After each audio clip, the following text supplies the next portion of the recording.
there would.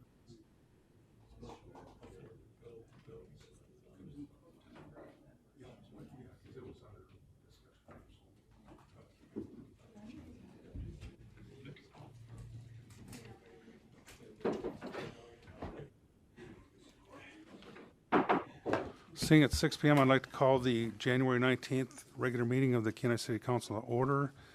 And if you would and are able, would you please rise and join me in the Pledge of Allegiance?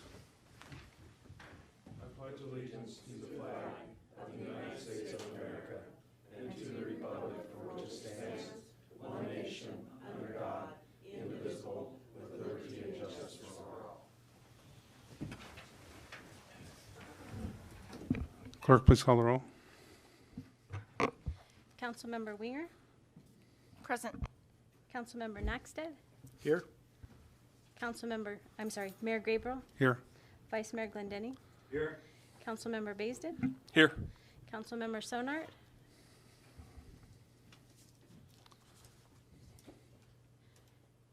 can you unmute yourself, Councilmember Sonart? I am here. Thank you. Councilmember Petty, Here. Student Representative Thibodeau. Here. You have a quorum. Thank you. Council, before we get to agenda approval, I'd like to call your attention to a laydown you should have in front of you with requested additions to the packet. Action, add to item D2, resolution number 2022-04, postponement memo requested by the city manager. Action, add to item J1, city manager report, bluff stabilization update requested by the city manager. And then in addition, I would also like to, if it pleasure the body, to move item G7 to the top of the agenda and relabel the rest of the items. I see what Mr. Or former Mayor John Williams here to speak to that item, and also one of his team members that are online. Pleasure, Councilmember Naxted. Thank you, Mayor Gabriel. I move for approval of the agenda with the three items that you read into the record and request unanimous consent. Second. Thank you. Unanimous consent was requested. Is there any objection? Seeing none, the agenda is approved. Next up, we have oath of office for student representative, Mr. Silas Thibodeau.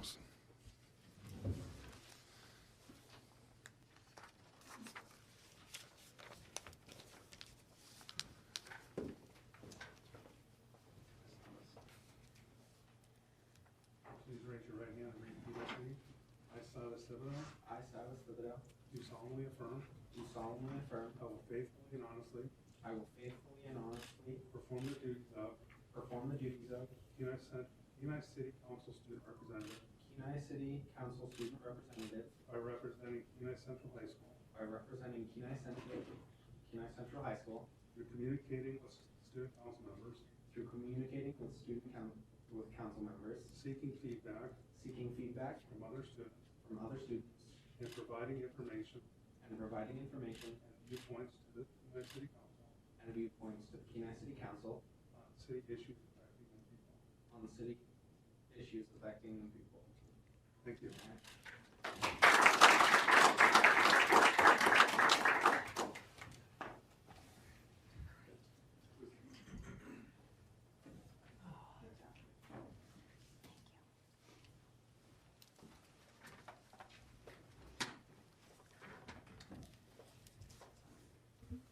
Welcome, Silas. And I did give, just so everybody knows, I gave Silas the option of maybe introducing himself right now at the start of the meeting, or withhold comments till the council comments, and he elected to go that route. So we'll hopefully get a better introduction of Mr. Thibodeau at that time.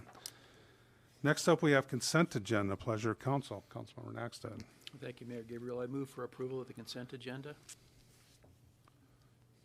Second. Is there anybody from the body that would like to amend the consent agenda at this time? Councilmember Warrior. Thank you, Mayor Gabriel. I'd like to move to pull from the consent agenda,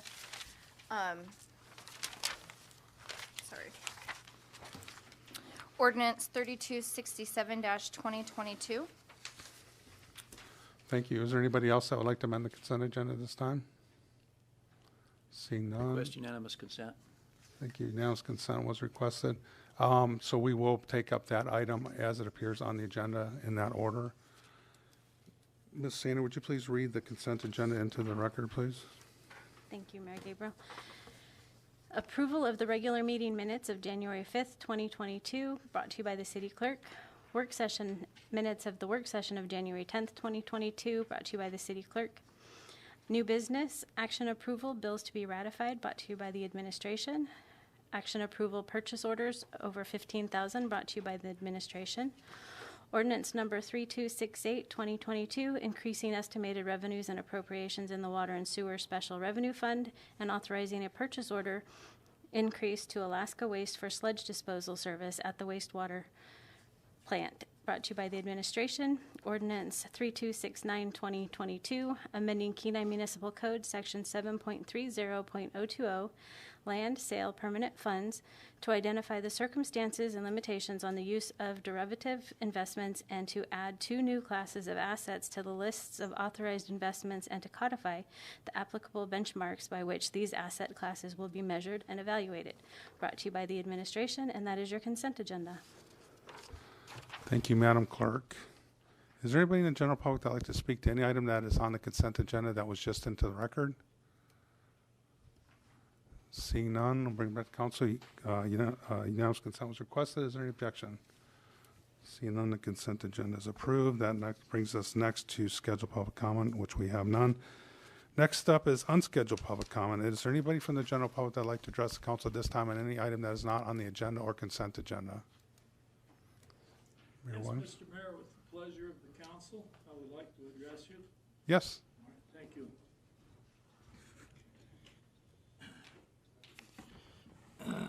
Mayor Gabriel and Vice Mayor Glenn Denning and members of the council, it's a pleasure to be with you here this evening, and I appreciate your taking the time to allow my testimony here regarding a letter that we have requested from you in support of CERCAC. Now, by introduction, I'm John Williams, Vice President of the Board and appointed representative by the good Mayor Gabriel as the City of Kenai's representative to the Cook Inlet Regional Citizens Advisory Council. Now, by introduction to the Cook Inlet Regional Citizens Advisory Council, some of you may not be familiar with it as you're new on the council, and you may not have had anything to do with it. So I'll kind of introduce you to a little bit of the history. CERSAC was first put together by Mayor Gilman and myself and Jim Carter some 32 years ago, so we've been in business a long time. It was created, we traveled to Washington, D.C. and lobbied with our people there to get this put through after the Exxon Valdez spill. It was created and mandated under rule of law by the authority of the United States Congress in 1990. It was under what they called the Oil Pollution Act of 1990. As a result, CERCAC was created and placed here in Kenai to oversee the production and transportation of all oil in the Cook Inlet region. We're now in our 32nd year. Membership includes the city of Kenai, Anchorage, Homer, Seldovia, Kodiak, and the Kenai Peninsula Borough, as well as a variety of environmental and tourism associations. With that, I'd like to ask Shaylin Cochran, who is, I think, on board with us this evening, to continue the conversation and address any questions you might have. Now, I do see that there has been prepared a letter to us, actually to Jason Bruin, who's the Commissioner of the Environmental Conservation Group in the state. And I think that you have the sheets of information that were with you there. Let me just continue for a moment by saying that CERCAC has spent a couple of years dealing with the state on this. When Governor Dunleavy came in, one of his charges was to clean up the government paperwork and try to get rid of a lot of regulations and amend regulations that were superfluous and really weren't needed in their entirety. And so, of course, the Department of Environmental Conservation is one of those that was targeted for that. Jason Bruin, who's the commissioner, went to work and tried to do that work in conjunction, of course, with CERCAC and the Valdez group that also represents the oil spill protection over there. Over the 2 years, we've met with Jason a number of times, and we've suggested, amended, coerced, and asked and pleaded to some agreed not to change some of these things or to change others to the betterment of the environmental protection for the Cook Inlet and, of course, the oil industry as well. So that has finally come to a conclusion. We think that we worked out all of the details that needed to be worked out. We're in agreement with most, but there are some issues that we still want to address and put our input into, and that's what this is all about, offering our input. And our input, of course, is requesting your additional help and your additional confirmation of this as you are a member of the CIRCAC group through me. So with that, if Shaylin is on board, Shaylin? Mr. Cochran? Yes, thank you, Mayor Williams. Thank you, Mayor Gabriel, and the rest of the council there. I don't have a lot to add to what Mr. Williams said regarding these comments. The big thing to remember here is that, first of all, we've presented similar resolution language to councils and assemblies throughout our area of concern, from Kenai all the way down to Homer, Seldovia, across to Valdez, and throughout. And so for coastal communities, this is a very important topic and very important for coastal communities to understand how these regulations work and to be sure that these regulations are the product of good collaboration between the public, between industry, between everyone who's involved and has a working interest in how these operations go and making sure that these operations are carried out safely. Most of these comments, some of this stuff, frankly, gets pretty deep into the weeds. And most of our comments are aiming to clarify some of the language that's been proposed by DEC, things such as defining the number of types of drills that will be conducted on an annual basis, things like more clearly defining, for instance, when a company wants to come with an amendment to their contingency plan, a better definition of what constitutes a major amendment, which would be subject to a public process and public hearing, and what would constitute a minor amendment. And those are the types of things that we have offered comments on, and all those things should be in your packet and in the materials provided to you. I would be happy to do the best I can to answer any questions you might have, but this is fairly straightforward stuff, and we're looking for your support. And again, this is a pretty big topic and important for the city of Kenai, and we would very much appreciate your support. Thank you, Mr. Cochran. Any questions of either Mayor Williams or Mr. Cochran?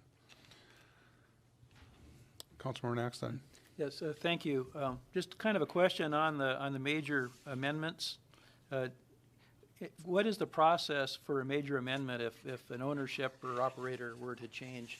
They don't have to go back to square one, do they? Or, what is the process and how lengthy is that? I'll take a stab at that. A change in ownership or operator or a name change, those sorts of things can be approved by DEC without an opportunity for public review. Under the current regulations, only plan submittals or renewals are considered major amendments, and those are then subject to a public review or a public comment process. We feel that changes in ownership should be treated as a major amendment, and that would ensure that the public has a voice in essentially just having some transparency there when ownerships change and things like that. So again, this is a point of clarification as much as anything else. May I address Mayor Williams?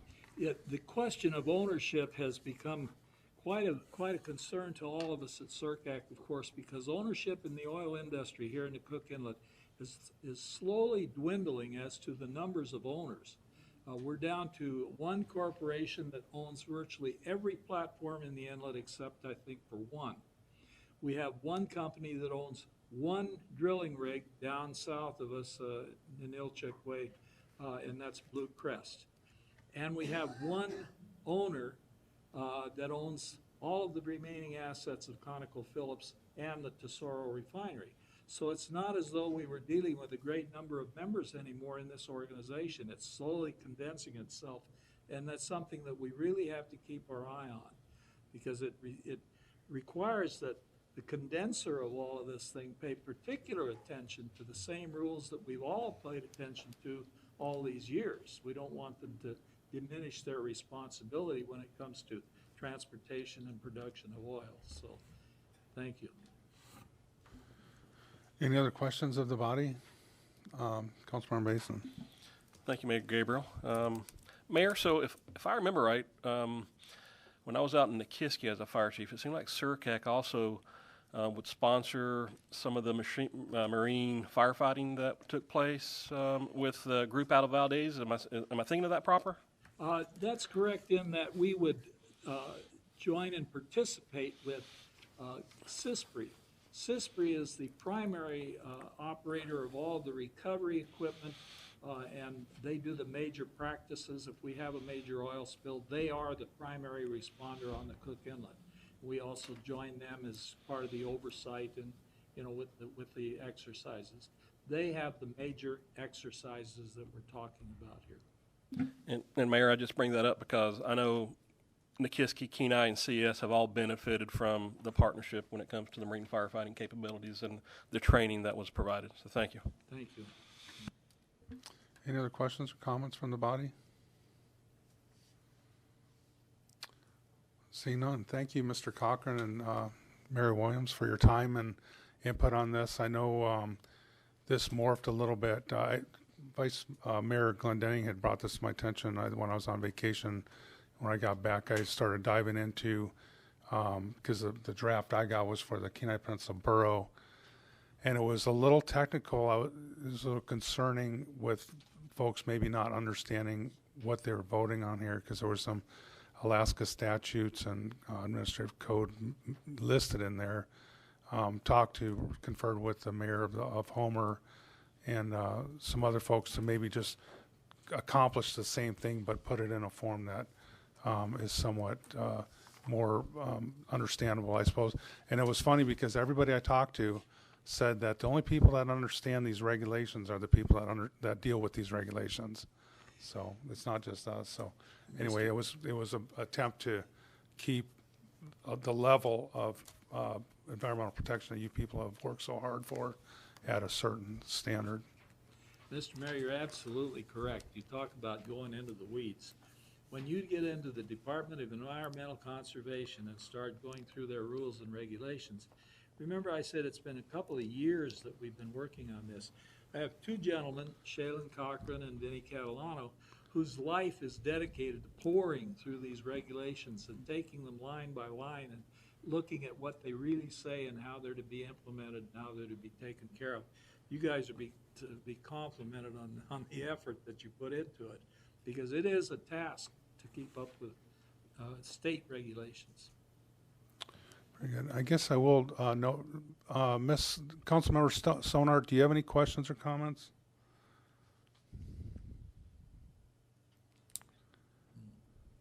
Not at this time. Okay, thank you. With that, thank you, Mary Williams. Mr. Cochran, appreciate your time to show up this evening and help us better understand this. And with that, this is a action approval, so I guess a nod of heads if everybody just would like to see it transmitted as written. And just so you know, there is a sign line for everybody on the body. So, Mayor Gabriel, yes. can we get the motion to approve? I want the motion. Councilmember Naxton. I've got to go back to it now. Yeah. I was ready Gotcha. to make a motion, and then it. Thank you, Mayor Gabriel, Council. I move that Council sign the January 19th, 2021 letter notice of proposed changes to oil prevention requirements and ADEC regulations. Request unanimous consent. Second.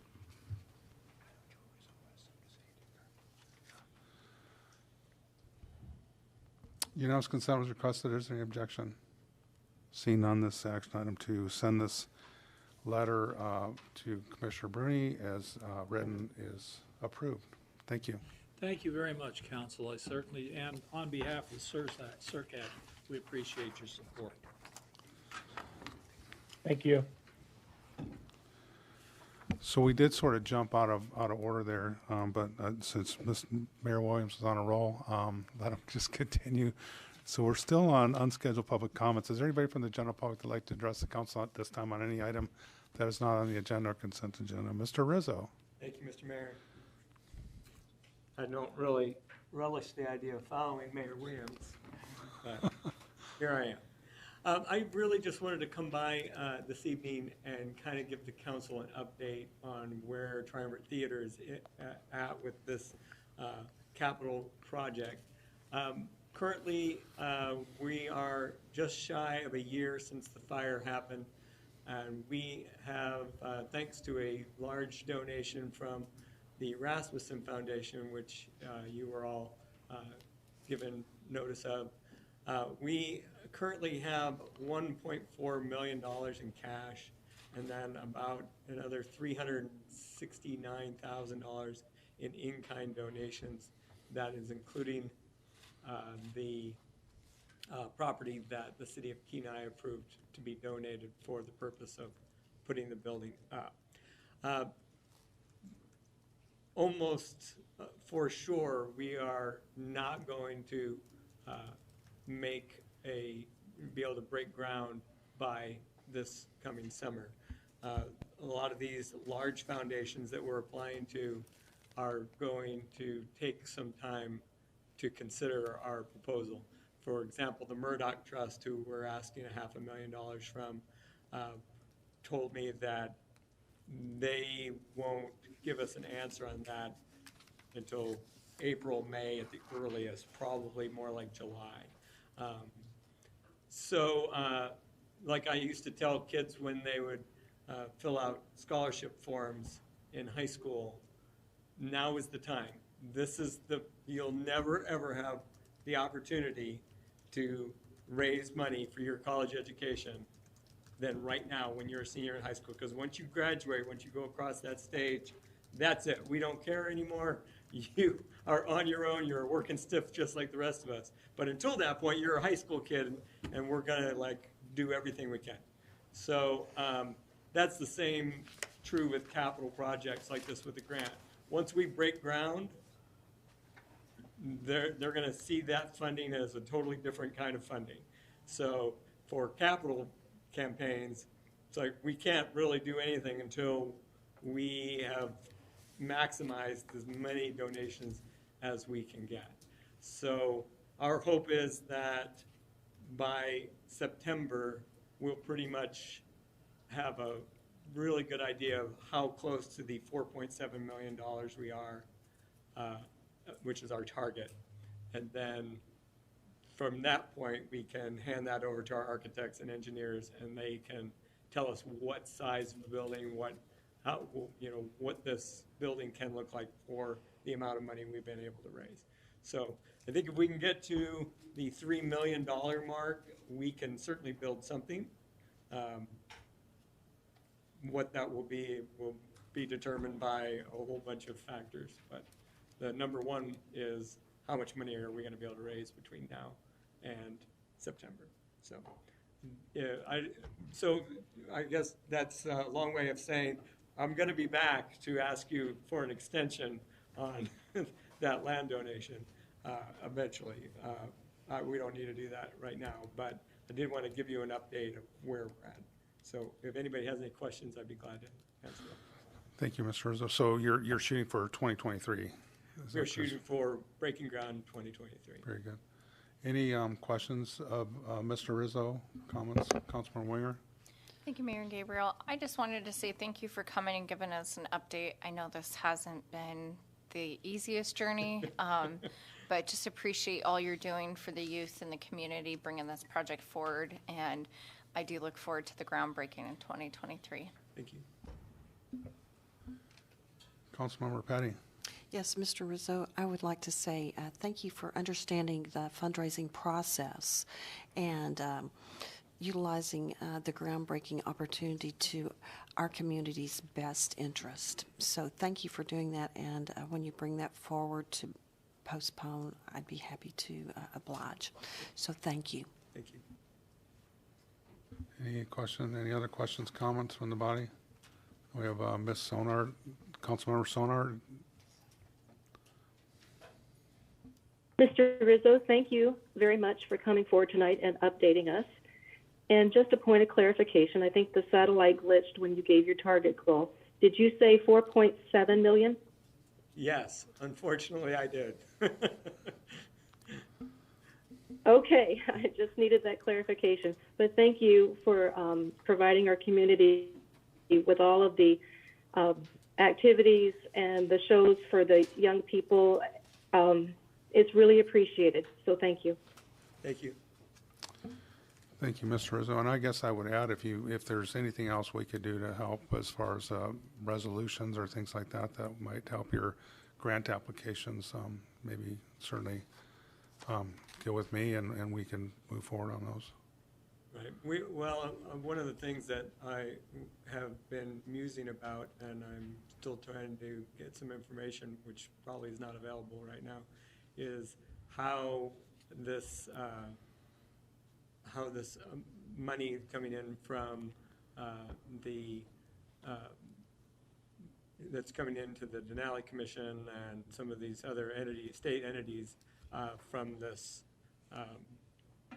infrastructure money could possibly some way like aid us in doing this. But a lot of people, I mean, there's not a lot of information out there exactly how this is all going to like land. So. Sure. Thank you for the update, Mr. Rizzo. Thank you. Is there anybody else from the general public who'd like to address the council at this time on any item that is not on the agenda or consent agenda? Do we have anybody online?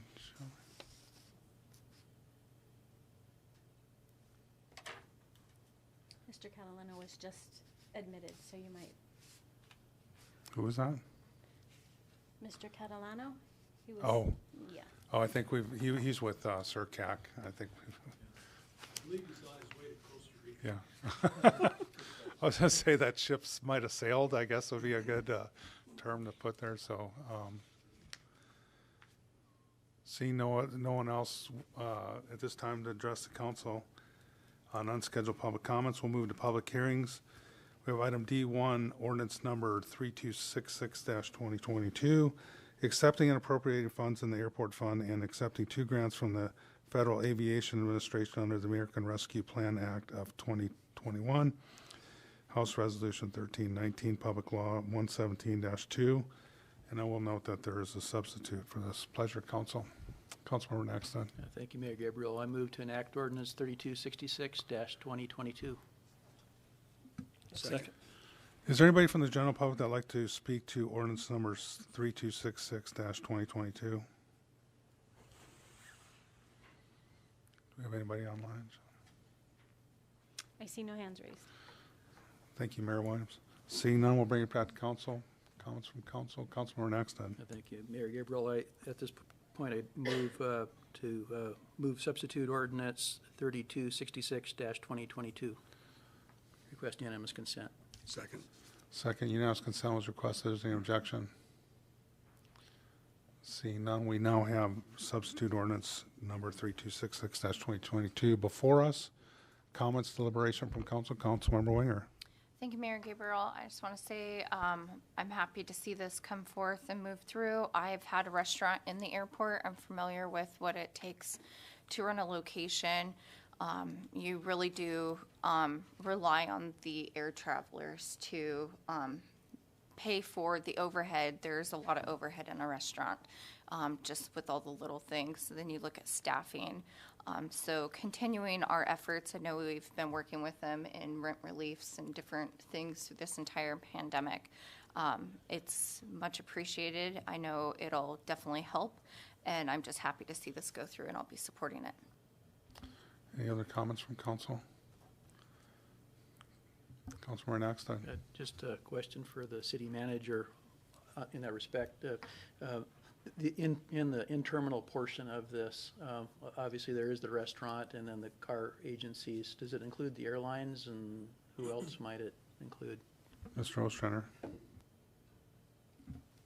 Thank you, Mayor Gabriel, Councilmember Naxted. This is for the concessionaires, including car rentals, the bar, bar lounge, and the restaurant only.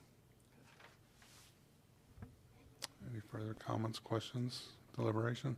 Yes, I do have a question, Mr. Ostrander. So we're applying for the grant. Is this, and then will they be applying to us, I guess, for that money? Is that sort of how the roadmap works here. Yeah, thank you, Mayor Gabriel. Yeah, we'll receive these funds and these amounts from the federal government through the ARPA Act, and there is a formula to be used to divide this up in the concessionaires. I've only had preliminary discussions with Mr. Conway, our airport manager, but yes, we will be providing these funds to the concessionaires based on the formula that they provided. Okay, so I guess what I was wondering, the $81,000 figure, does that reflect what was represented as losses that they, I mean, I'm wondering if that's enough, or is it, we're gonna have excess amounts, or how does that work? Yeah, thank you, Mayor Gabriel. The 81,000 will cover the losses to date, plus there will be some remaining after that.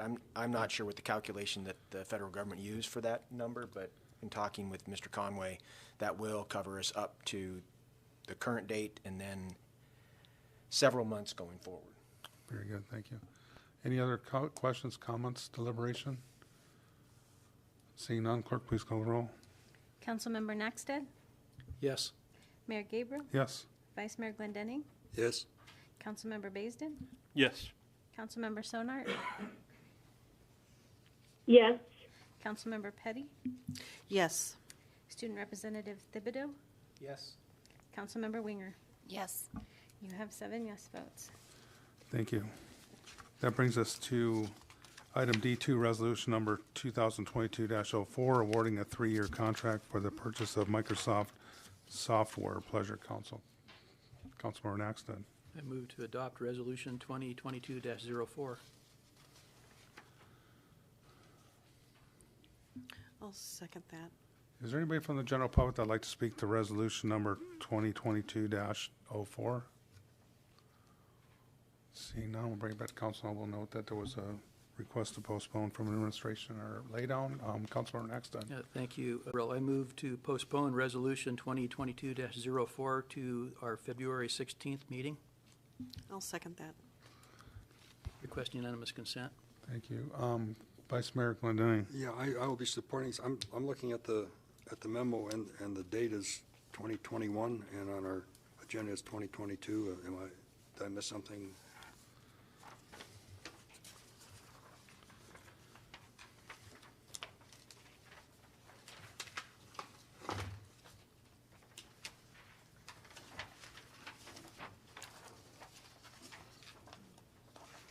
What was that again, Vice Mayor Glendenning? Yeah, on the memo, it's resolution 2021 be postponed. Oh, I see. Yeah, and it's really 2022-04. Yeah, I think the motion was to postpone resolution number 2022-04 Okay. So, to February 16th. So So disregard the the memo. motion's correct. Yes. thank you. Unanimous consent was requested. Is there any objection? Seeing none, resolution number 2022-04 is postponed till our February 16th meeting. Next up, we have resolution number 2022-05, adopting goals to guide the preparation of fiscal year 2023 annual budget. Vice Mayor Glendenning. Thank you, Mayor Gabriel. I move for adoption of the resolution 2022-05. Second. Is there anybody from the general public that would like to speak to resolution number 2022-05? I see no hands raised. No hands. Seeing nobody willing to testify, I'll bring it back to council. Comments from council? Request unanimous consent. Thank you. Unanimous consent was requested. Vice Mayor Glendenning. Yeah, just a point. I think this is probably the start of a discussion, and we will be taking readings along the way. And I appreciate the forward-leaning approach that our city administration has taken. Thank you. Thank you. Vice Mayor, or Councilmember Baisden. Thank you, Mayor Gabriel. Maybe just a little, if we have time, city manager maybe give an overview of what this is about, and maybe share some of the information with the public that we just received with CPI and that kind of thing. Would this be a good time for that? Mr. Ostrander. Thank you, Mayor Gabriel. Councilmember Bazin, I'd actually like Mr. Eubank, since he's our finance director, to cover that for you. Mr. Eubank. Thank you, Mr. Mayor, Councilmember Baisden. I guess to get to CPI and be specific, CPI was released on the 12th of January, I believe. Was that last Tuesday, Wednesday? And the measure that the city uses is second half over second half concerning Anchorage's CPI. The growth in second half over second half was 6.35% year over year. So it's certainly the highest level I've seen. I know nationally these are the highest levels of inflation we've seen in 40 years since the early 80s. And as a result of that, it's going to create some significant challenges for the administration and council to put together a budget that's going to meet the needs of the city. And the administration thought and brought this forward to council to recommend the adoption of some broad goals that could help guide this process to start off with. I think some of the highlights that I've heard is, I think what we're clearly communicating in here is an expectation that a budget be created that will maintain the city's rates of taxation for both sales tax and property tax in our forecast period, which is about 3 years. And just some other general goals on the priority in which we are going to try to accommodate some sort of adjustments in compensation levels for city employees and things like that. So they're very broad goals, but I think that they provide enough guidance or direction to the city manager for him to formulate more specific goals specific to each department and things and what his expectations are. So I hope that answers your question. Thank you, Mr. Eubank. Any further discussion? Unanimous consent was requested. Is there any objection? Seeing none, resolution number, Ms. Sonart, are you, sorry if I.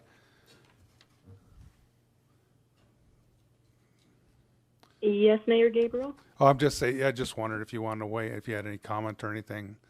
I was kind of, when someone's online, so I have a tendency to sort of forget they're there, so I got to remind myself and just make sure you're included in the conversation. Well, thank you. And I just want to thank the administration for the meeting that they had with us on Monday. I think it was the 10th. It was a good evening. I learned a lot, and I have an idea of what to expect through the process. So thank you. Thank you, Councilmember Sonarts. And seeing no objection to unanimous consent, resolution number 2022-06 is adopted. That brings us to resolution number 2022-07. Excuse me. Point of order. That was 2205, Mayor. Oh, I'm sorry. Thank you. You're right. We're now on item D4, resolution number 2022-06, executing a professional services agreement and issuance of a purchase order for design services for the Recreation Center Improvements Project. Pleasure, Council. Councilmember Winger. Oh, I was just looking for a motion to adopt. I'd like to make a motion to adopt resolution 2022-06. Second. Is there anybody from the general public that'd like to speak to resolution number 2022-06? See no hands raised. Seeing nobody to testify in this, we'll bring it back to council. Comments, deliberation from council. Vice Mayor Glendening. Yes, just if we could get some backstory from the 30,000-foot view on what the process is, what we're doing. Mr. Ostrander.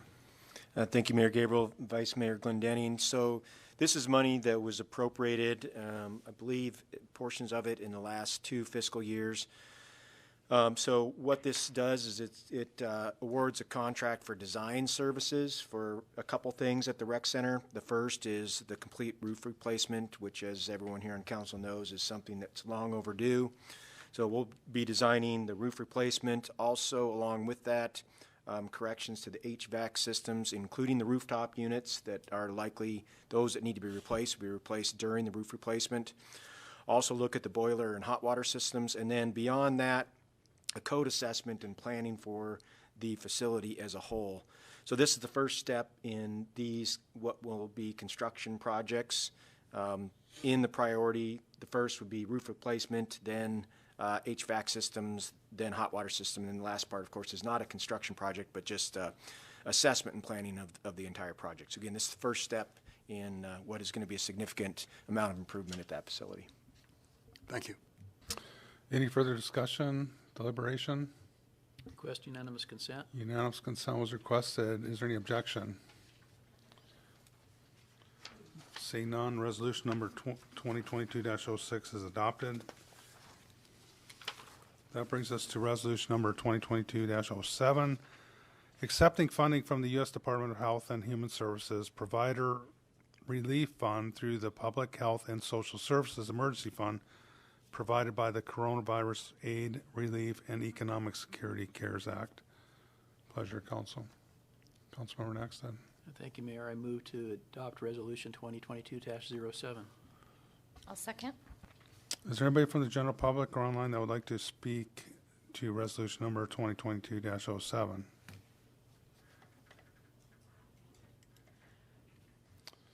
Ms. Worth. I'm April Worth, and I'm from Kenai. I just wanted to know, do you know specifically what those funds can be used for yet? Specifically what the intent, or is there a specific program or something that it can be used for, or are there ties to it that they have to be used if you accept the money for that? Is there specifically an agenda that it can be used for testing, for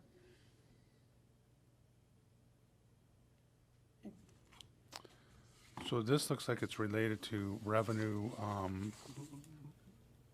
and I usually don't get into this because it's more of an administration issue, but that our revenues were down through ambulance billing. That we had by $92,000, so it'll be allocated, as I understand it, correct me if I'm wrong, Mr. Ostrander, $30,000 towards our deficiency or less revenue in ambulance billings. Is that correct? Would you like me to speak to Yes, it, Mayor Gabriel? Okay. Every year in our budget, we budget for a certain amount of revenue from our ambulance billing. Those revenues, as they're collected, just go into the general fund. This year, we're down $92,000, so this replaces $30,000 or just over $30,000 of that $90,000 that we've lost. So as we do with all ambulance billing, it just goes directly into the general fund, and there's no strings attached to it. It just goes into the same spot that our normal ambulance billing would go. Okay. Thank you. And just so you know, I usually we don't like to go into it's sort of your chance to give public testimony on a certain topic that's on the agenda. That being said, if there's questions that you have related to the agenda or the specific question that, for instance, this was brought forward by administration, when our packet is made public on Fridays, feel free to call our administration, and they can certainly answer those questions for you. Okay, thank you. Okay. Is there anybody else from the general public that would like to speak to resolution number 2022-07? Seeing none, we'll bring it back to council. Deliberation, comments from council? Request unanimous consent. Unanimous consent was requested. Is there any objection? Seeing or hearing none, resolution number 2022-07 is adopted. That brings us next up to item G3, which we've pulled from the consent agenda, ordinance number 3267-2022, authorizing COVID leave for city employees that test positive for COVID-19 and authorizing the use of funds from a grant from the State of Alaska Department of Health and Social Services, Division of Health, Public Health, COVID Emergency Operations Center to fund the leave. So this is, we're just pulling this off for discussion, is that correct, Ms. Sanders? We Or would is there need, just thank you, Mayor Gabriel. We would need a motion to introduce and set for public hearing, and then the debate is limited to the motion? the motion to introduce, yes. Very good. Thank you. Councilmember Axton. Thank you, Mayor. I move to introduce ordinance 3267, 2022. I second.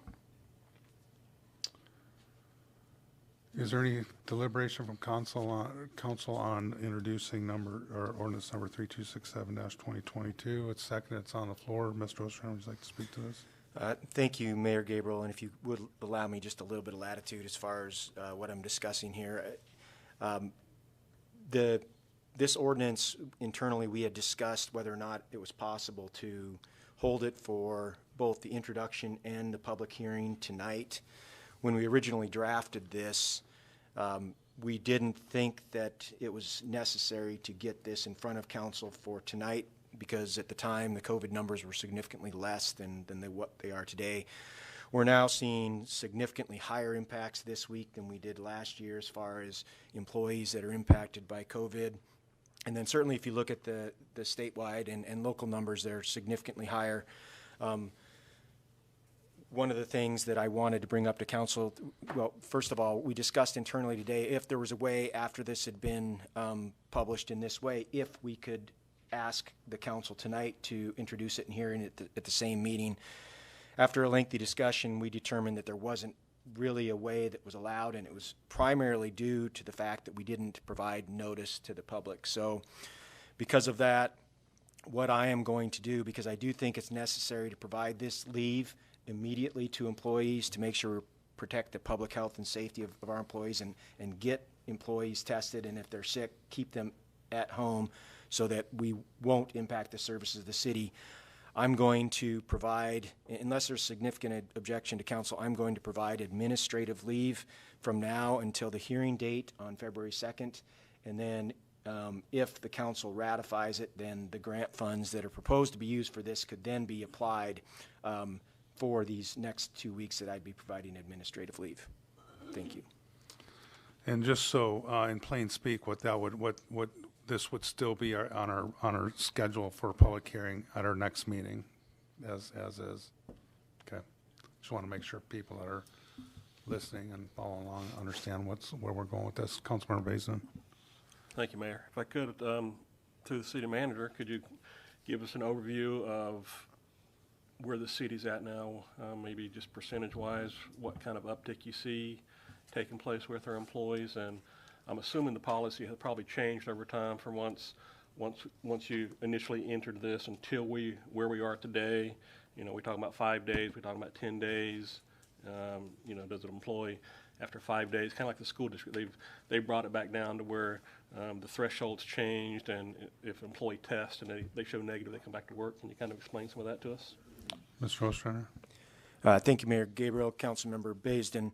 Yeah, we did adjust our COVID protocols last week. I think it was last week, and we're now down to a 5-day. If an employee tests positive for COVID, they have to stay out 5 days, and they must be symptom-free when they return. So that was an adjustment. It was previously at least 10 days before they could come back. So we did reduce it down to 5. So the protocols have changed significantly. We still also have a close contact protocol that requires that if unvaccinated employees remain out of work or away from work for 5 days. It does allow vaccinated employees to remain at work, although they have to be masked.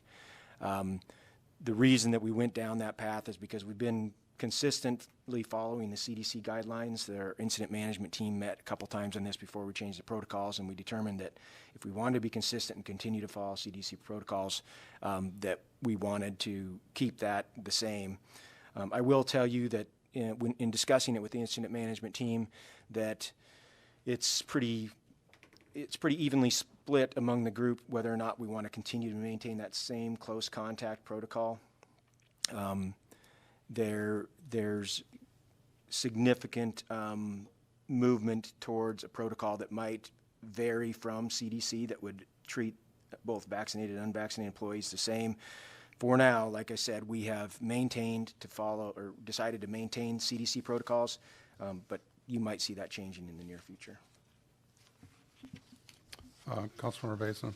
Thank you for the city manager, and I would support if you could move it closer to where vaccine status wouldn't make a difference.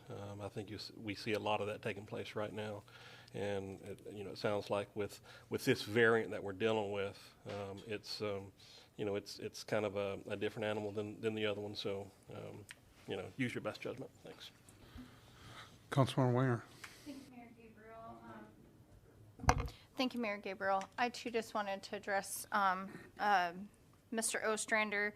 I support the measures that were taking place on this, but as we've talked before, I think the close encounters, as Mr. Baisden stated, should maybe be relooked at regardless of their vaccine status.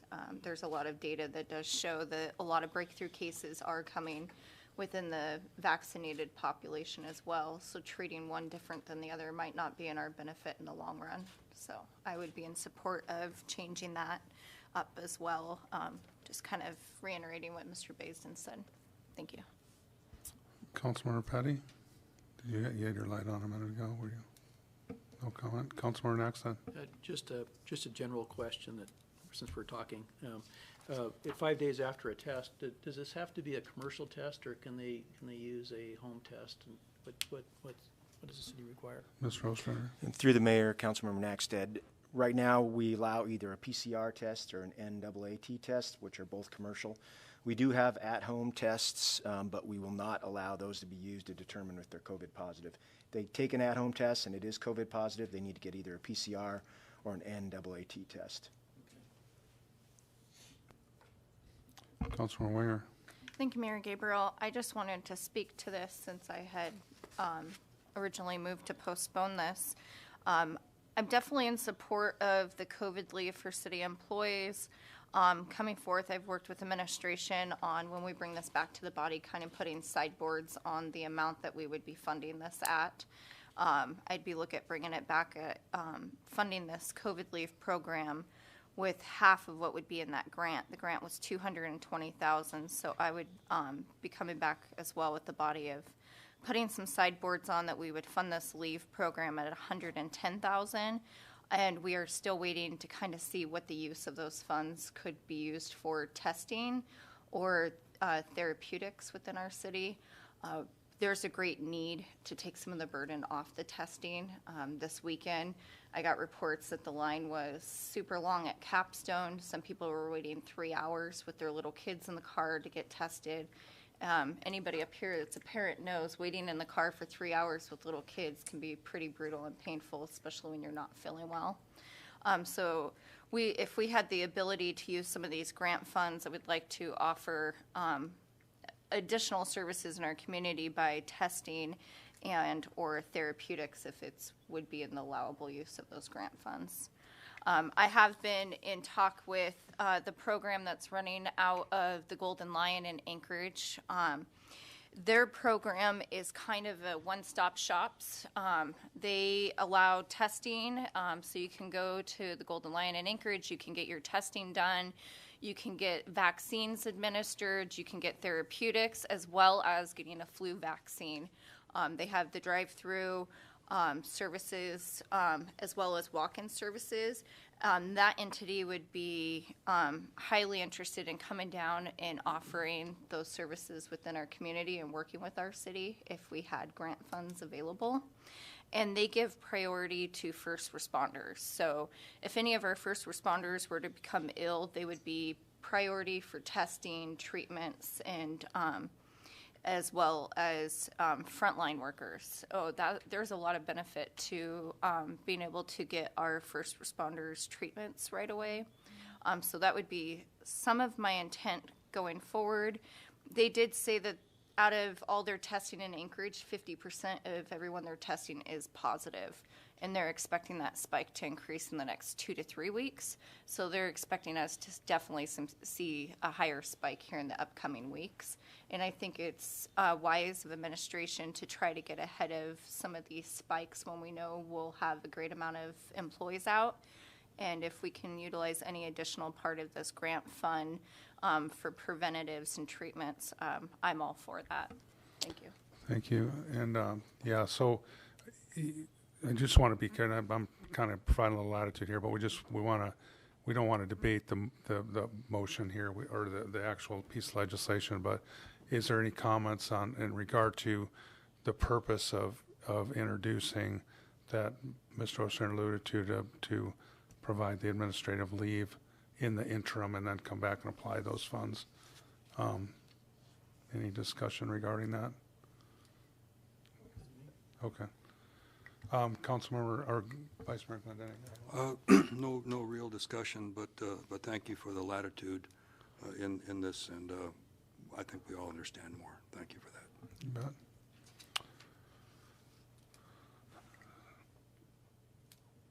Direction. So at this point, we need to approve the motion to introduce and set for public hearing. You're right, and set for public hearing. Request unanimous consent. Do we need to set the public hearing in the motion, which I would be believe it next was- meeting? Yeah, February 16th, February 2nd meeting, sorry. So can you just include the February 2nd meeting so it's on record? Okay, we'll discuss this on our February 2nd meeting. I assume that was Yes. I'll second. request unanimous Unanimous consent. consent was requested. There's any objection? Seeing none, this will be, our public hearing for this will be on our February 2nd meeting. First public hearing.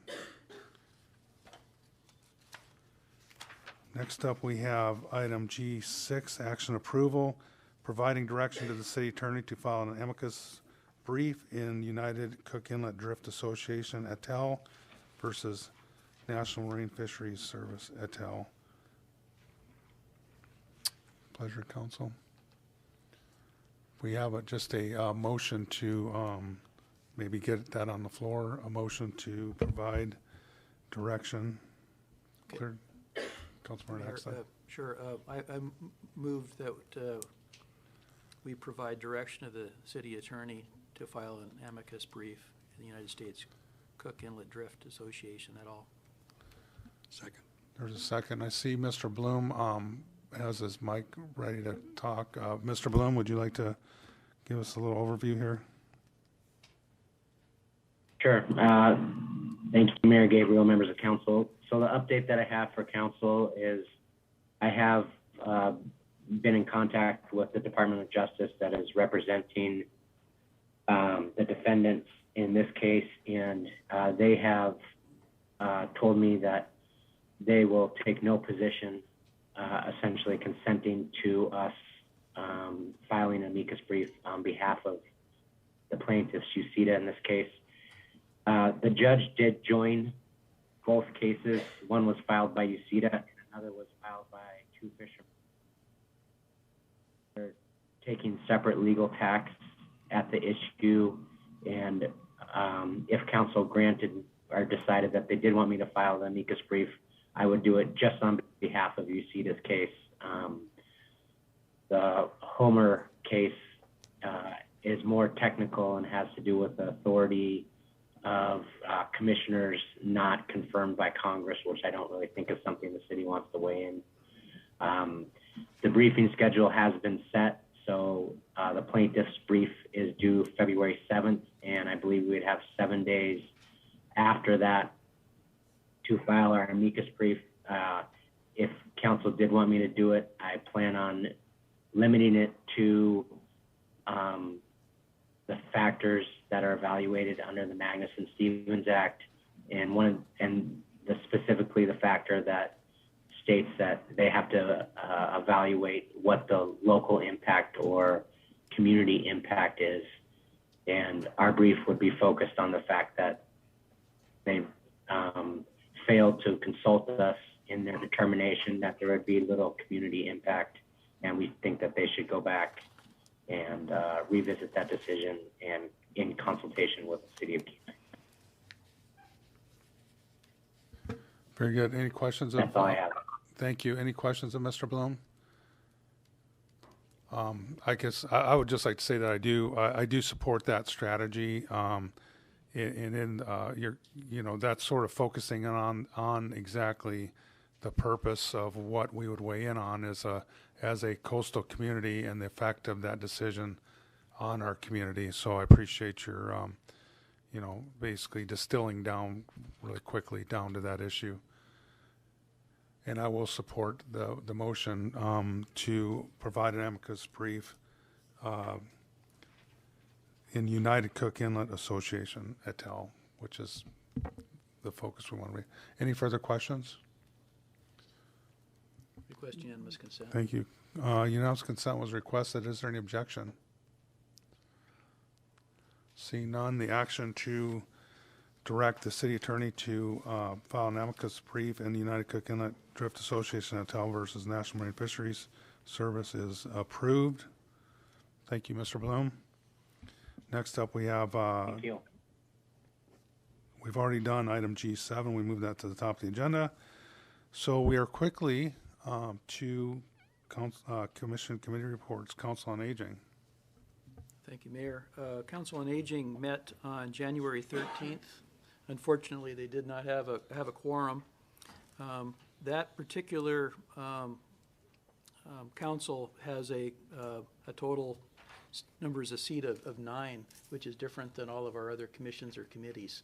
So that was something I was unaware of. So that might be something coming back later on. But they didn't have a meeting, but they did have a work session. And there was a lot of seniors there and the work session really revolved around a backup generator for that facility, which there isn't one. Scott Curtin, our Public Works Director, was there to help out with the discussion. And the discussion went from a generator that might power the entire building to something that might power less of that. When Mr. Cook was here, there was an estimate for a generator and all of the work necessary would be somewhere in the range of $75,000. I'm sure now it would be over 100 since it's been that long. And the interesting thing about that building, and maybe it's common, but is there's a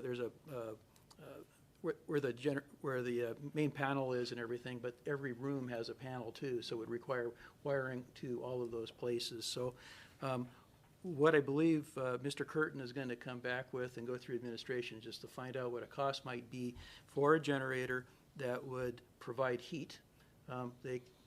The cold side of the building, which was the windward side of it, in some places dropped it into the mid-50s, other places were 60s, overnight. And so it would be to power the furnace. And then there are folks there that have on oxygen batteries, and they last for a while, but they need some place to be able to charge them. So it was suggested that perhaps at the end of the hallway or some place convenient that there be a charging point that would power up too. So there'd be power on each floor, and that might include some of the chairs that they have too, if they can go down there and kind of give it a charge. So so that was the discussion. It was informal because it was just a work session. They didn't have a quorum. Their next meeting is on February 10th. Thank you. Airport Commission. Thank you, Mayor. The Airport Commission met on January 13th here in the Chambers.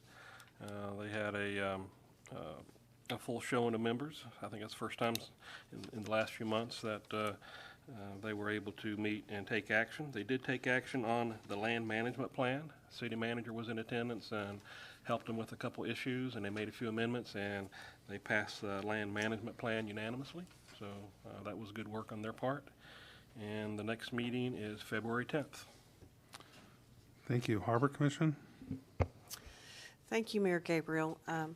The Harbor Commission met on January the 11th at a special meeting to discuss the land management use, and city manager Mr. Ostrander was present, Mr. Foster, and Mr. Curtin. They answered and questions that the Harbor Commission had, and the land use was passed unanimously, and Vice Mayor Glendenning was in attendance. Our next meeting will be on February the 7th, and that ends my report. Thank you. Thank you. Parks and Recreation Commission?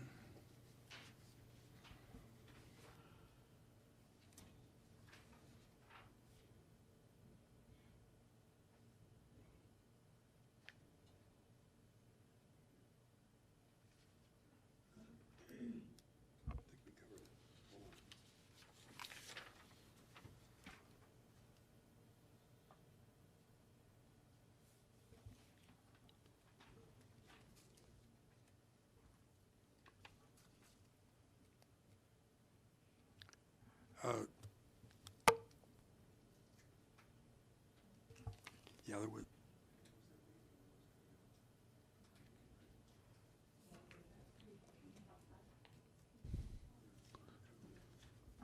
Yeah, Mayor, I believe we covered this in previous discussion. There was a joint meeting. Yeah, joint work session with and beautification. And it covered the land management. I was looking on the calendar here, but it didn't reflect the updated special meeting, so I believe we've covered this already. Okay, very Thank good. you. Councilmember Winger? I would just like to add that Parks and Recs will be meeting again on February 3rd, and Vice Mayor Glendenning will be out of town, and I'll be covering that for him. Okay, very good. In case it made sense why we were looking back and forth at each other. Yeah, I was trying to remember, because I know my wife was, she was at that meeting, but I was trying to remember where it was chronologically. I think it was covered. Planning and Zoning Commission? Thank you, Mayor Gabriel. I was not at that meeting. Vice Mayor Glendenning filled in for me, so I'll let him give the report. Thank you, Councilor Winger. Planning and Zoning met on January the 12th. The election of the chair and vice chair was postponed till the meeting of the 26th, when they would have a full contingent of members. There was a public hearing for a vacation rental, a short-term rental for cabin rental. It was on Tinker Lane. It used to be the Brown Bear gun shop. It was passed unanimously by those present.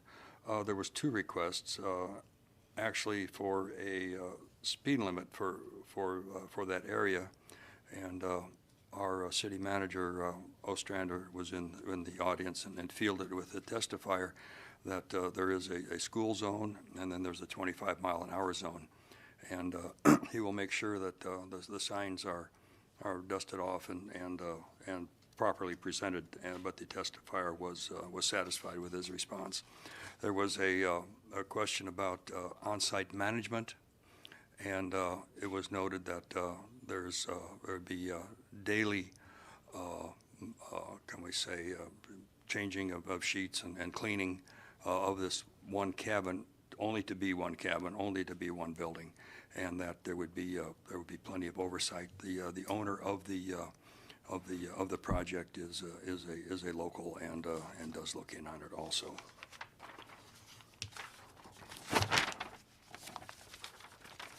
Unfinished business was recommending the council recommending that the land management plan be approved, and the goal for final disposition is on their 1/26/22 meeting. Also on the 1/26/22 meeting, there's going to be two plat actions, also a vote to approve the land management plan.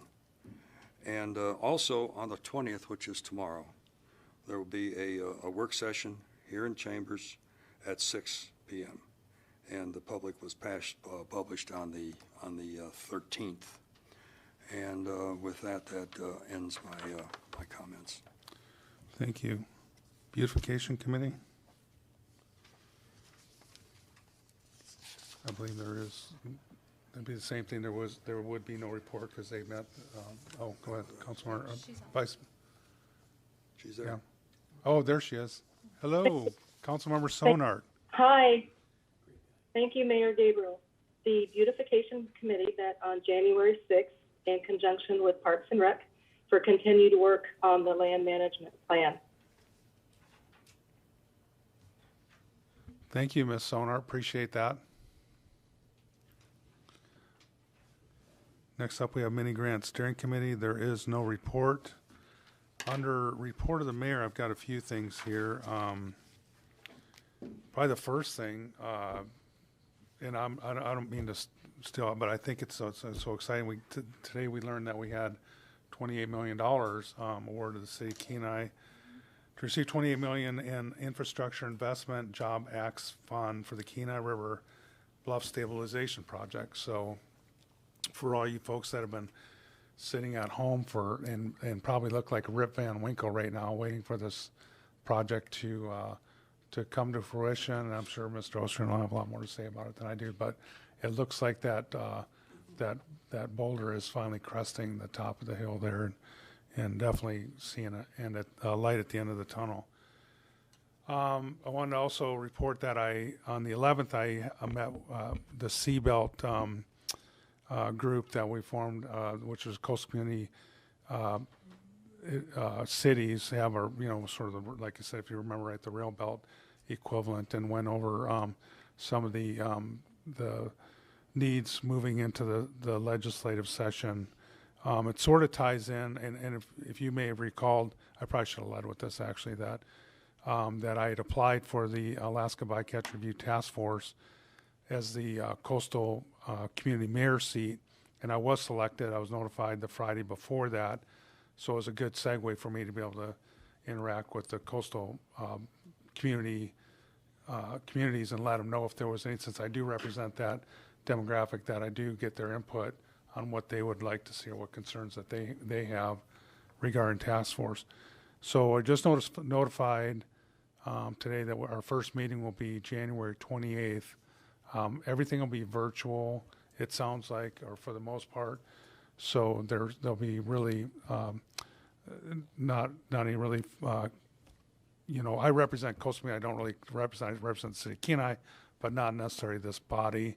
So any travel reimbursement would be borne by the state because it is a state task force.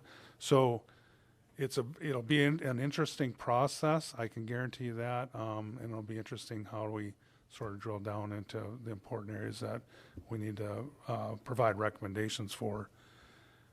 In addition, on the 28th, I found we have a officer swearing in at 2 p.m., I believe. Where's that at again, Mr. Chief Ross? Right here in council chambers. So since we don't have another meeting before that, let everybody know that if you're interested in being here for a officer swearing in January 28th at 2 p.m. And that concludes my report. Next up, we have administrative reports.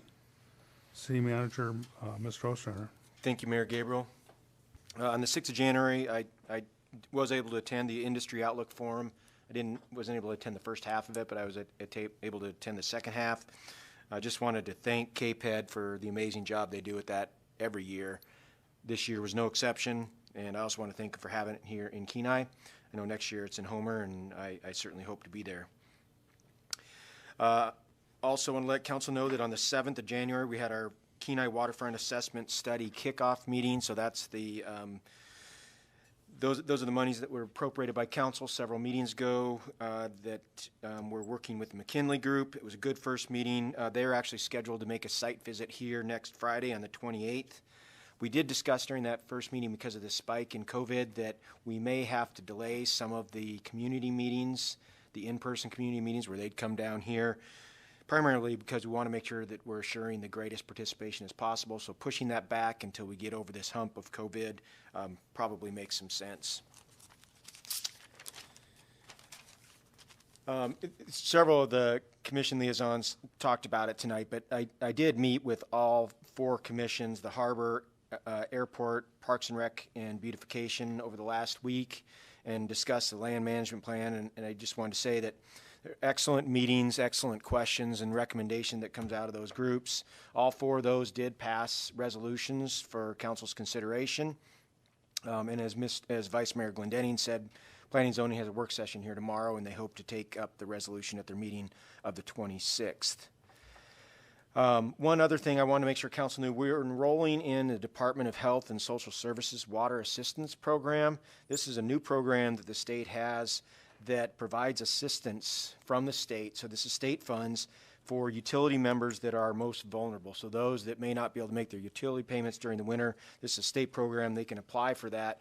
We're now going to apply to be a vendor. So this really is an opportunity for our utility members in the city of Kenai to be able to participate in this program. It also gives us another avenue to collect funds that we might not otherwise get. So we'll be applying for that program here in the near future.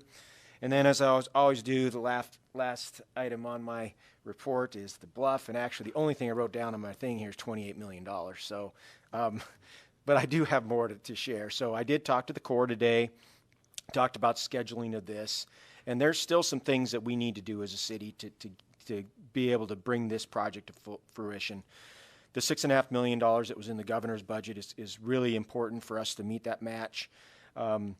There's also 3 parcels that we still have not procured. As you know, we've been slowly acquiring these properties since before I was here. So over the past 6 or 7 years, we've been acquiring properties. I think in total, we've acquired about 21 properties, but there's still 3 that we have not acquired, and we will be working to acquire those through some method before construction, we hope, begins in 2023. So still some additional steps to go, but the news today from the Corps was huge for the city, and I'm excited to see this move forward.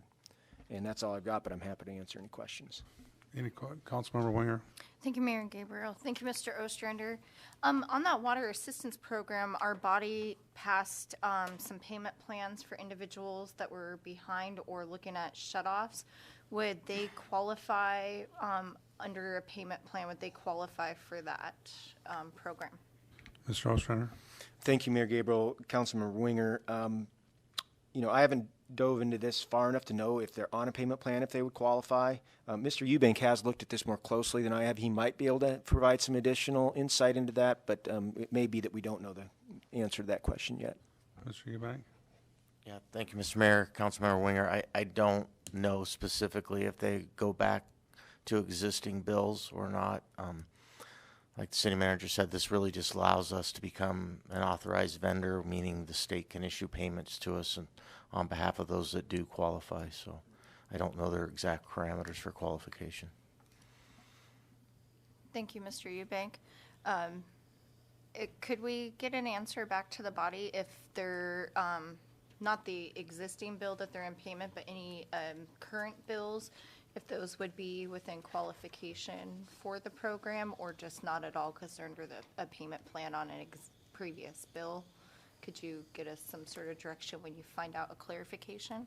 Mr. Ostrander? Through the mayor, Councilmember Winger. Yeah, we'll see if we can't get that information for you. Okay, thank you. Councilmember Basin? Thank you, Mayor. A few questions for the city manager dealing with the bluff stabilization update. So we've got your news dealing with the funding from the federal. The governor has money in the budget for this year. There was a bond that the city previously done. How's the status of that going to affect this, or do you think we're going to have to go out and bond again, ask for a vote, I guess, for a bond? Do you have any thoughts on that? Mr. Ostrander? And thank you, Mayor Gabriel, Councilmember Baisden. My objective would be to get funding in place so we didn't have to go and sell a bond to support the project. It's significantly contingent on the governor's budget and where that ends up. I know that I think it's going to be really important that as a city we spend some time advocating for the capital budget during the session this year in Juneau, and we'll make sure that we continue to do that. So it's always been my intent to try to fill that gap with funding from the state or from other organizations. Riley Shirtliff, our grants administrator, has applied for 3 or 4 separate grants that could bring in hundreds of thousands of dollars to help support the project. So I'd like not to, but if we have to, that would likely have to be on the ballot this fall. Thank you. And I guess if I could, Mayor, Yes. if I could continue, just that, and then Your Public Works Director, with the memo, sent us some details of the 35% design document. Is there some point that the council will be able to see maybe a better PDF of what the 35% documents look like? Mr. Ostrander? Through the mayor, Councilman Bazin. Yes, I'll send that out to you tomorrow. Thank you. Any further questions of the city manager? Yes, Mr. Ostrander? Thank you, Mayor Gabriel. If it's not too large to send out, that is. I'll try to send it out to you tomorrow. Councilman Weir? Thank you. I'm sorry. I have one other, talking about the money that's came in. We recently seen the announcement from the Boys and Girls Club that they were awarded $4 million. And I know they were wanting to do land donation within the city of Kenai, and you had mentioned something this summer. Where are those discussions at with the Boys and Girls Club? Mr. Ostrander? Thank you, Mayor Gabriel, Councilmember Winger. So I had a very preliminary discussion with one of the board members of the Boys and Girls Club last month, I believe. During those discussions, we had general discussions about where it possibly could be located in the city. He asked me not to share that publicly until they came out with it. So not in-depth discussions. I'm aware that they got a significant grant. They're looking to do something very significant, and I think they'd like to do it in the city. Great, thank you. Any further questions of the city manager? Thank you. Next, we'll go to City Attorney, Mr. Bloom. Thank you, Mayor Gabriel, members of council. I don't have anything to report other than I hope to be back in the office next week. Thank you. Any questions of the city attorney? Thank you, Mr. Bloom. Next, we'll move to city clerk, Ms. Sainer. Thank you, Mayor Gabriel and city council members. So I've spent the last couple of weeks going to the board and commission meetings, getting to know all of our commissioners. Wanted to take that opportunity to introduce myself and let them know that I'm available for process questions if they have any. And I also recognize that our agreement with Zoom will be up in March, so I'll be bringing an action item to you guys in late February, early March to decide on that issue. And that is what my report. Thank you. Any questions of our city clerk? Vice Mayor Glendenning. Just a thank you for circling around to all our commissions and committees, and I noticed when you're here they pay attention to the Roberts Rules of Orders, and they do quite well with a minimum amount of coaching. Thank you very much for your observation and your attention. Any other questions of the city clerk? See none. Thank you, Ms. Sainer. Next, we'll move to additional public comments. Is there anybody from the general public that would like to address the council at this time? Seeing none, we'll move to council comments. Let's start with Councilmember Nackstead. Thank you, Mayor Gabriel. I'm going to welcome Silas before the $28 million even, before I discuss that. But welcome, and good to get to know you and hear what's going on at the schools and whatnot. So welcome. And best news today, of course, was the $28 million. Was kind of expected, but not expected at the same time. You just never know. So anyway, that'll be wonderful. And the last thing I want to mention is I also attended the full day at the Industry Outlook Forum, and I was impressed the entire day. I mean, every presentation was very well done and whatnot. It was well worth my time. Thank you. Yeah, one of the interesting things the speaker that I found was Mr. Bagley, who presented on the real estate market here. It was very interesting, like how explosive the market was last summer. So, Councilmember Basin. Thank you, Mayor. Well, if I knew Mr. Bagley was speaking, he sold my property within a day, so he's right on. Silas, welcome. This will be the shortest meeting that you get to attend. No other comments, everybody. Thank you. Thank you. Councilmember Winger. Thank you, Mayor Gabriel. I, too, would just like to say welcome, Silas. Welcome aboard. I'm glad to have you here, so I don't have to give a lot of the student reports. So it's great to have the perspective from the youth being involved. So a little fun thing, everybody knows Betty White would have celebrated her 100th birthday the other day, and there was a challenge that was put out to donate to your favorite rescue. I know a lot of people, including myself, had taken up that challenge. You picked a rescue or a shelter and you donated $10 in Betty White's name. Pretty easy. Some places seen $30,000 on one day that they wouldn't have normally expected. With that, we actually had somebody contact us that used to live in our area, no longer lives in the state, they live in Washington, and they decided they wanted to spend their $10 buying dog park raffle tickets. So that was their way of Betty White giving back into our community on her 100th birthday. They bought raffle tickets. And I just wanted to remind people about the dog park raffle. It goes for a great cause. They're working hard on raising funds. The raffle will be coming to an end here on February 9th. They're $5 tickets or a book of 10 for $50. If you don't know anybody to get in contact with to get your tickets, I do have, I believe, a book left. All the rest are spoken for. And then I would like to thank KPD for their efficiencies in their training. Job well done. I look forward to being at that swearing in, and I'll probably leave my husband at home on that one. And then I just want to say thank you, Paul, for all your hard work advocating for the city on the bluff. I know this has been a lot of work from previous bodies, previous managers, but I just want to say congratulations and good job on securing that money for the project. That's all I have. Vice Mayor Glendenning. Thank you, Mayor Gabriel. Welcome on board, Silas. Can you share some of your hair with me? Maybe, huh? Okay, all right, we'll negotiate. I have to also note that I too shared in the salesman's ability of Mr. Bagley, and there is a property movement going on. And I'm on my way to God's Waiting Room in Florida to have a knee worked on.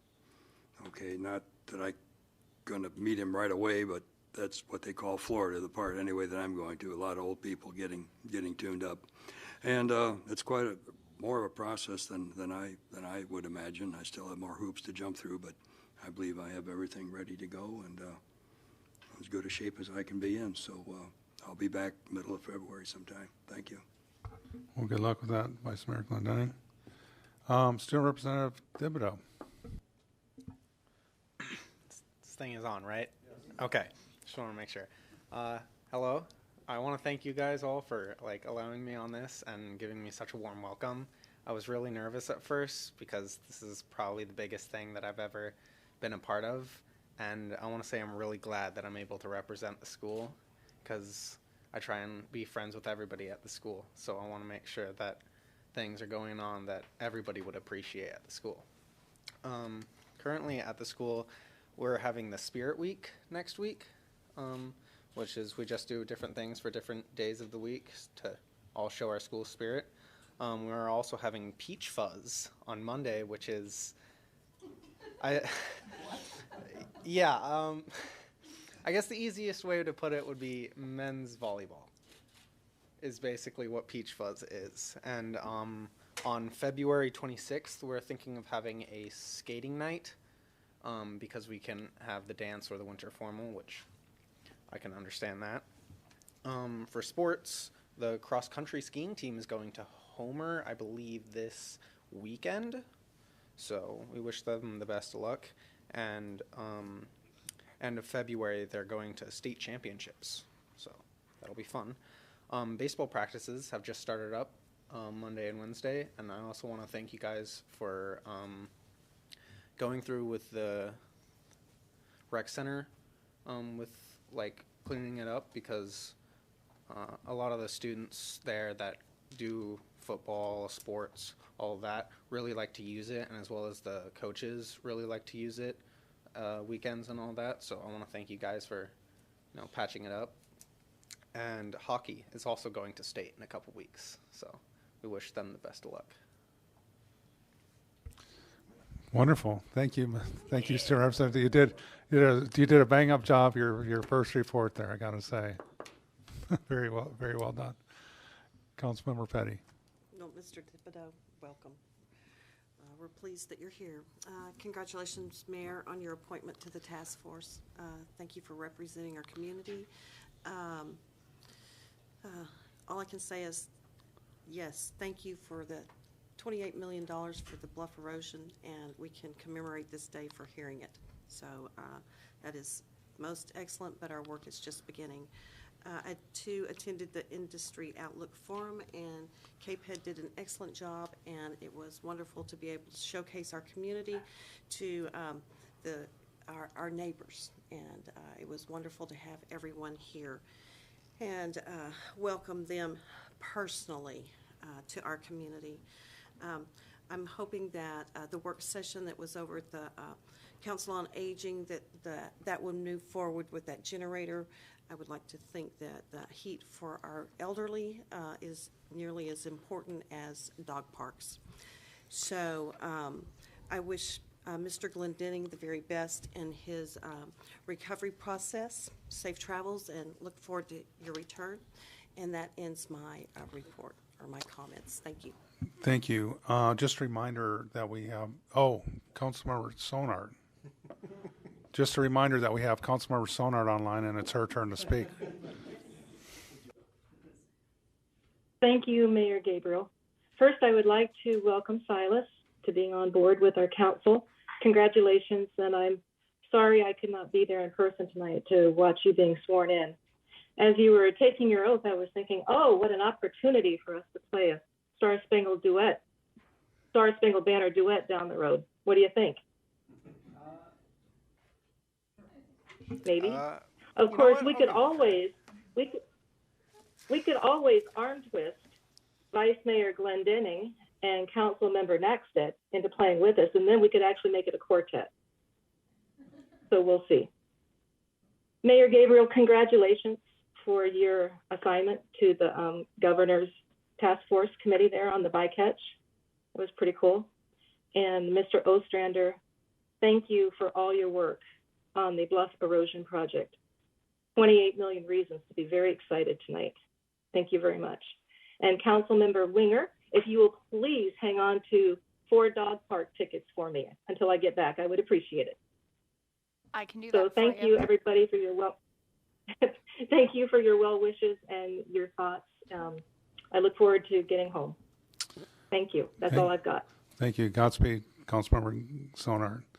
And with that, seeing no other business before this body, just a reminder that we do have a signature for the CERCAC letter. And with that, we are adjourned.